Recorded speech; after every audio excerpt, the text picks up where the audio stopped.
Queríamos hablar justamente con Carlos Del Frade para explicar quién era Mauricio, quién es Mauricio Laferrara. Mauricio Laferrara, alrededor del año 2014, se constituye efectivamente en uno de los principales sicarios de una organización de casi 100 personas que tenía Esteban Lindor Alvarado, y que era un hombre que sabía mucho de la cuestión de las armas, de las municiones, y se había convertido en un temible asesino de las calles rosarinas, tal como se lo había mencionado. Su escape, que ya había sido denunciado, marcaba que probablemente iba a ser alguien que podía estar pensando un atentado de dimensiones muy fuertes. Esto que acaba de deslizar la gente del Ministerio de Seguridad, ojalá que se compruebe judicialmente, pero marcaría un ascenso en la escala de violencia narco en Rosario, que únicamente tiene como antecedente el día que balearon la casa de Antonio Bonfatti cuando era gobernador, allá por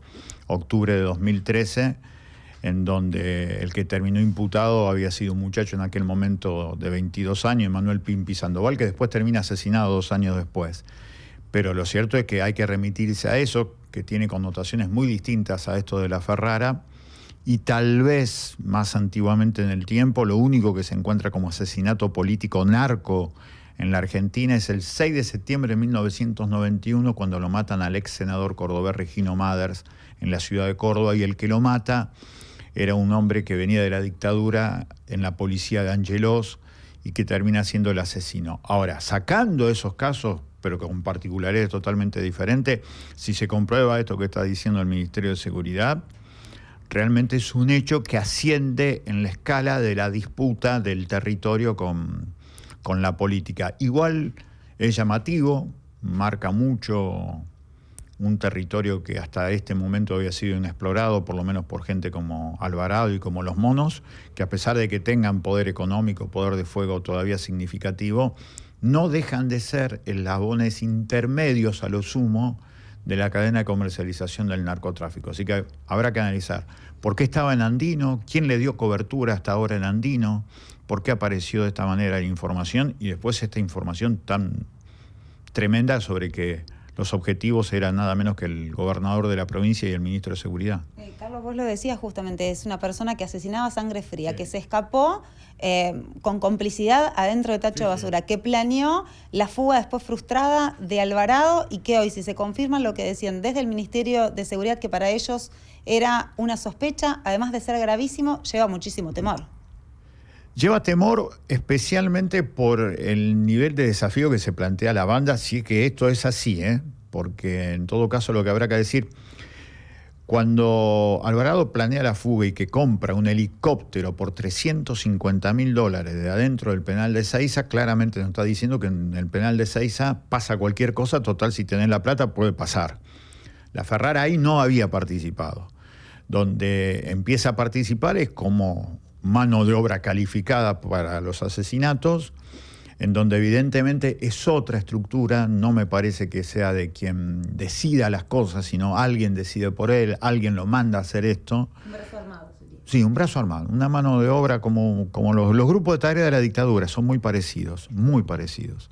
Entonces lo que hay que ver acá es por qué le hicieron creer a Alvarado que él podía ir en contra nada menos que de la vida del gobernador de la segunda provincia más grande de la Argentina. Es un hecho muy fuerte, igual que pasó con el atentado contra Bonfatti. Me parece que son hechos muy fuertes, que marcan, insisto, un nivel muy distinto a la violencia que veníamos lamentablemente acostumbrándonos en los últimos 15 años. Jorge, estaba el análisis de Carlos Del Frade, queríamos aprovechar, ya que veníamos en realidad por otro tema, para hablar que era el tema del día, porque las declaraciones del Ministerio de Seguridad han resonado en todos los medios nacionales por la gravedad. Y veníamos justamente, decíamos, por otro tema, a hablar con Carlos Del Frade, porque ha presentado otro pedido de informes que está relacionado con estas bandas narcopoliciales. ¿De qué se trata?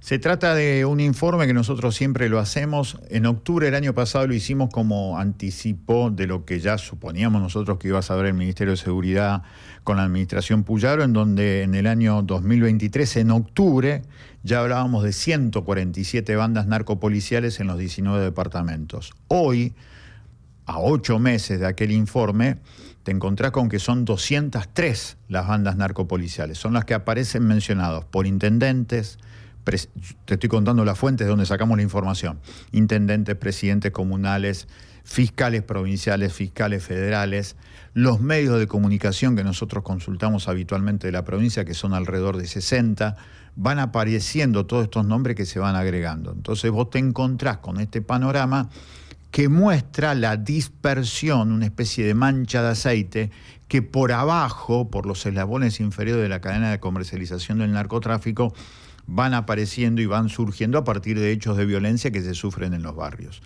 Esto es lo que hoy está apareciendo.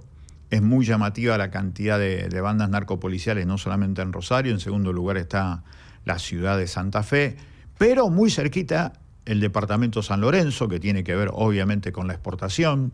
La exportación sigue siendo el gran negocio del narco, ese que nunca se toca porque es lo que sale por los puertos, especialmente por los puertos privados de la zona.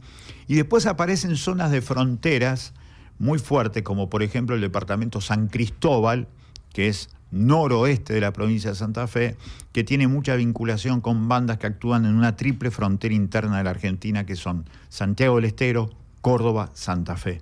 Allí se maneja hace décadas distintas bandas que tienen después bandas que van mutando, que van cambiando y que van haciendo que aparezcan nuevos nombres y que nosotros damos registro en este pedido de informe. ¿Qué es lo que está fallando? ¿Falla la pata política, la pata judicial? Especialmente lo político, esto que nosotros siempre decimos y que lo conoce muy bien el gobierno provincial actual, que es la eliminación de los nichos de corrupción de la policía, del servicio penitenciario y también de los nichos de corrupción de la Policía Federal. Siempre ponemos el ejemplo que en los últimos 2 años las 3 direcciones de la política de la Policía Federal de la ciudad de Santa Fe, las 3 últimas, estuvieron detenidos sus principales integrantes por ser integrantes de bandas narcos, con lo cual ahí tenés también los nichos de corrupción en la Policía Federal. Y después lo que queda siempre es la imposibilidad política de ir sobre lo que entra y lo que sale por los puertos, especialmente por el puerto de Rosario. Terminal Puerto Rosario sigue siendo de Vicentín, y en los últimos 6 años tenés 4 hechos de cargamento que salieron por más de 5 toneladas de cocaína hacia distintas partes del mundo. Lo que queda, eso se le paga a las bandas que están en el barrio, que están en la ciudad, y eso es lo que se disputan territorialmente. Así que me parece que la gran responsabilidad política es intervenir en esos nichos de corrupción de la fuerza con gente civil, decimos nosotros, porque un policía no va a sacar al tipo que se sube un patrullero en lugar de darle seguridad a la gente para darle zona liberada a la banda de ese momento. Lo tenemos que hacer nosotros, eso es lo que sigue fallando.